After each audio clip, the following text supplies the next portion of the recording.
네, 사랑을 축복합니다. 새해가 밝았습니다. 2021년 1월 1일 첫 새벽 기도를 할 수 있는 은혜를 주셔서 너무 감사합니다. 무엇보다도 새해 첫 말씀으로 여러분을 만나 뵙게 돼서 너무 기쁩니다. 그 은혜가 저한테 있다는 사실이 또 너무 감사하고요. 지금 감사로 닫고 기도로 여는 새해 진행 중에 있습니다. 오늘은 지역 구분 없이 누구나 오실 수 있는 날인 거 아시죠? 방역을 철저히 하면서 안전하게 진행하고 있습니다. 주중에 참석하지 못하셨던 분들은 오늘 꼭 오셔서 기도하시고 또 새해 소원 기도문 작성하시고 또 말씀 카드 뽑으셔서 새해 하나님이 우리에게 주시는 말씀, 그 말씀으로 승리의 삶 사시기를 바랍니다. 새해 하나님이 쏟아부어 주시는 복 많이 받으시기를 축복합니다. 말씀 묵상하겠습니다. 그가 또 엘리야의 심령과 능력으로 주 앞에 먼저 와서 아버지의 마음을 자식에게 거스르는 자를 의인의 슬기에 돌아오게 하고 주를 위하여 세운 백성을 준비하리라. 아멘. 주님, 2021년 새해입니다.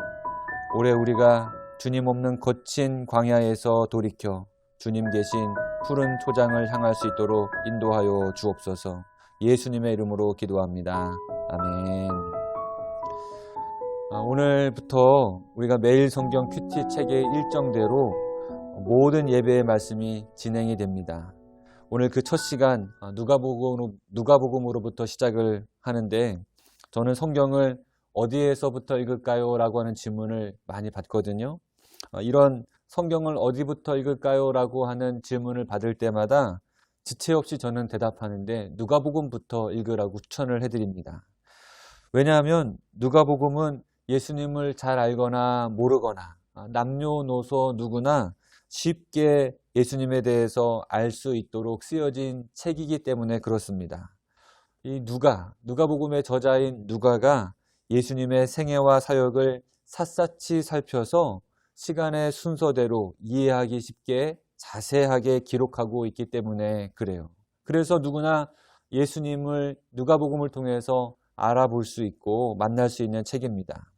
누가복음은 서론이 있는 것이 특징이고요. 다른 복음서에서 다루지 않는 내용들을 다루고 있습니다. 특히 예수님의 어린 시절이 등장하는 것도 특징 중에 하나입니다. 오늘 다룰 내용은 누가복음 1장 1절로부터 25절까지 기록된 말씀인데 예수님의 탄생 시기에 예수님이 오실 길을 예비하는 세례 요한이 어떤 과정을 통해서 태어났는지를 다루고 있습니다. 세례 요한이 태어나는 과정은 상당히 놀랍습니다. 출생을 예고받아서 태어났어요. 그냥 태어난 것이 아니라 태어날 것이다 라고 하는 출생 예고가 있었습니다. 성경에는 이렇게 출생을 예고받는 사람들이 등장하는데요. 아브라함의 아들 이삭이 그렇고요. 삼손이 그렇습니다. 요셉과 마리아도 예수님에 대한 출생 소식을 미리 예고받아요. 그리고 오늘 요한이 바로 예고받은 사가랴의 아들로 태어나게 됩니다. 하나님께서 미리 출생을 알려주시는 이유가 어디 있을까요? 우리는 성경을 통해서 알 수가 있는데 이렇게 태어난 사람들에게는 특별한 삶이 펼쳐지는 것을 보게 됩니다. 세례 요한에게는 하나님이 맡겨주신 사명이 있었어요. 하나님은 우리에게 사명을 주시는 분이신 줄 믿으시기 바랍니다. 세례 요한의 아버지는 사가랴이고 제사장이었습니다. 세례 요한의 출생을 미리 알게 될 때는 이 사가랴가 제사장의 직무를 할 때였습니다. 성전에서 분향하는 일을 할 때 1년에 2번 정도 그런 일들을 하게 되거든요. 누가 성소에서 분향을 할 것인지 제사장들 중에서 제비를 뽑아서 그 일을 맡아 진행하게 됩니다. 그러니까 평생에 이 제사장의 직무를 1번, 2번 할까 말까 하다고 해요. 제사장으로서 최고로 영예로운 일이 성소에서 분향하는 일이었습니다. 이 일에 사가랴가 제비 뽑혀서 이 직무를 수행하게 되었습니다. 성소에 들어가 분향하는 일을 할 때 천사가 사가랴에게 나타나서 제단 오른쪽에 서 있는 것이었습니다. 이 사가랴가 얼마나 놀랐겠어요. 이 천사가 놀란 사가랴의 마음을 진정시킵니다. 사가랴야, 무서워하지 말아라. 너의 간구함이 들린지라. 사가랴가 뭔지 모르겠지만 하나님께 많이 기도했나 봐요. 드디어 그 기도의 응답이 천사를 통해서 이루어지게 됩니다. 하나님은 우리의 기도를 응답해 주시는 분이신 줄 믿습니다. 이 천사로부터 사가랴가 그동안 기도했던 자녀를 낳게 해달라는 기도의 응답이 이루어질 것이고, 이렇게 태어날 아기의 이름이 요한이 될 것이라고. 그래서 너도 기쁘고 내 아내도 기쁘고 많은 사람들이 기뻐하게 될 거라고 이야기해 줍니다. 주님 앞에 많은 사람들을 돌아오게 할 것이고, 또 큰 자가 되고 성령에 충만한 아이고 이스라엘 자손을 하나님께로 돌아오게 할 자, 그 자임을 알려주어요. 우리가 지금 성전에서 감사로 닫고 기도로 여는 새해 성전 수루 기도를 하고 있습니다.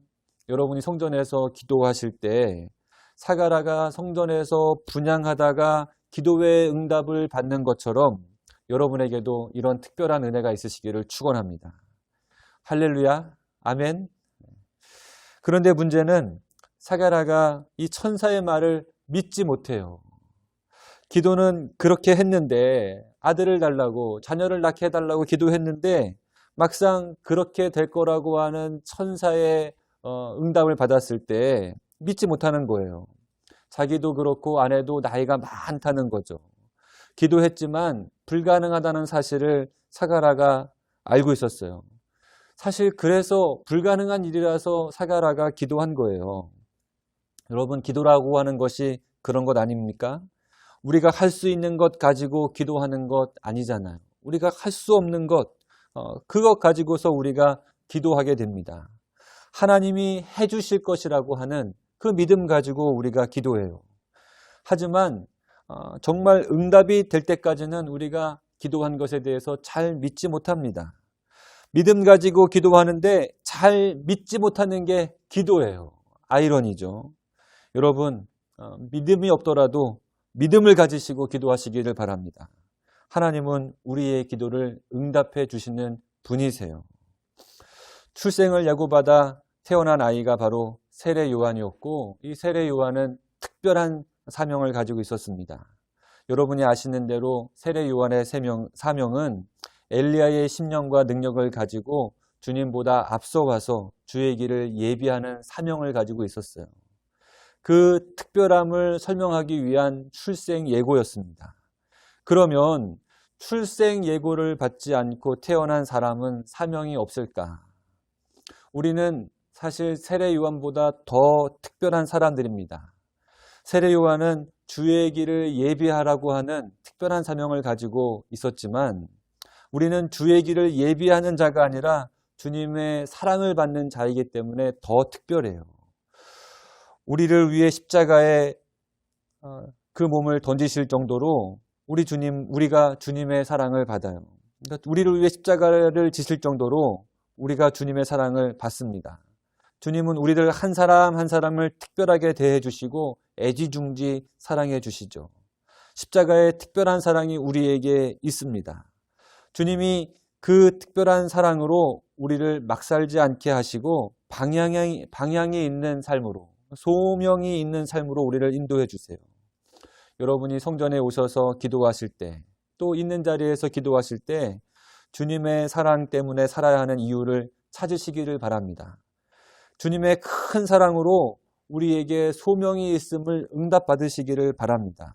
하나님은 우리에게 응답해 주시는 분이시고 우리가 가지고 있는 불가능을 가능하게 하시는 분이십니다. 그리고 주님은 우리가 살아야 할 방향을 정해 주시는 분이세요. 사명을 주시는 분이십니다. 기도 중에 말씀 속에서 하나님이 우리에게 기대하시는 삶을 응답받으셔서 2021년 새해 하나님께 영광 올려드리시는 우리 약대교회 모든 성도님들 되시기를 주님의 이름으로 축원합니다. 우리 기도하겠습니다. 하나님, 우리가 믿음으로 기도한다고 하지만 믿음이 없이 기도하고 있는 모습을 발견하게 됩니다. 사가랴를 말 못하게 하셔서 믿음을 주신 것처럼 우리가 믿음을 갖고 기도하게 하여 주옵소서. 2021년 기도를 시작합니다. 기도할 때 우리가 마땅히 주님을 위해 살아갈 수 있는 사명의 자리를 가르쳐 주시고 우리 주님을 높여드리는 은혜의 삶 살아갈 수 있도록 인도하여 주옵소서. 예수님의 이름으로 기도합니다. 아멘. 여러분, 오늘도 말씀 속으로 들어가시길 주님의 이름으로 축원합니다. 누가복음 제1장. 우리 중에 이루어진 사실에 대하여 처음부터 목격자와 말씀에 일꾼된 자들이 전하여 준 그대로 내력을 저술하려고 붓을 든 사람이 많은지라. 그 모든 일을 근원부터 자세히 미루어 살핀 나도 데오빌로 각하에게 차례대로 써보내는 것이 좋은 줄 알았노니 이는 각하가 알고 있는 바를 더 확실하게 하려 함이로라. 유대왕 헤롯 때에 아비야 반열의 제사장 한 사람이 있었으니 이름은 사가랴요. 그의 아내는 아론의 자손이니 이름은 엘리사벳이라. 이 두 사람이 하나님 앞에 의인이니 주의 모든 계명과 규례대로 흠이 없이 행하더라. 엘리사벳이 잉태를 못하므로 그들에게 자식이 없고 두 사람의 나이가 많더라. 마침 사가랴가 그 반열의 차례대로 하나님 앞에서 제사장의 직무를 행할세 제사장의 전례를 따라 제비를 뽑아 주의 성전에 들어가 분향하고 모든 백성은 그 분향하는 시간에 밖에서 기도하더니 주의 사자가 그에게 나타나 향단 우편에 선지라. 사가랴가 보고 놀라며 무서워하니 천사가 그에게 이르되 사가랴여 무서워하지 말라. 너희 간구함이 들린지라. 내 아내 엘리사벳이 내게 아들을 낳아주리니 그 이름을 요한이라 하라.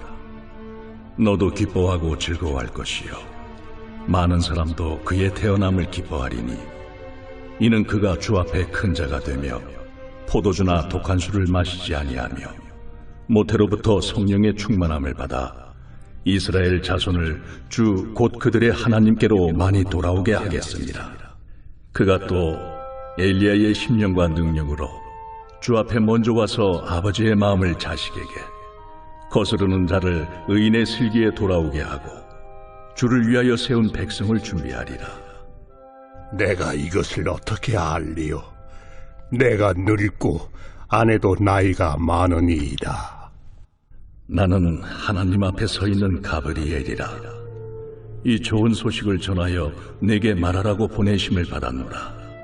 보라, 이 일이 되는 날까지 내가 말 못하는 자가 되어 능히 말을 못하리니 이는 내가 내 말을 믿지 아니함이거니와 때가 이르면 내 말이 이루어지리라. 백성들이 사가랴를 기다리며 그가 성전 안에서 지체함을 이상히 여기더라. 그가 나와서 그들에게 말을 못하니 백성들이 그가 성전 안에서 환상을 본 줄 알았더라. 그가 몸짓으로 뜻을 표시하며 그냥 말 못하는 대로 있더니 그 직무의 날이 다 되매 집으로 돌아가니라. 이후에 그의 아내 엘리사벳이 잉태하고 5달 동안 숨어 있으며 이르되 주께서 나를 돌보시는 날에 사람들 앞에서 내 부끄러움을 없게 하시려고 이렇게 행하심이라. 6.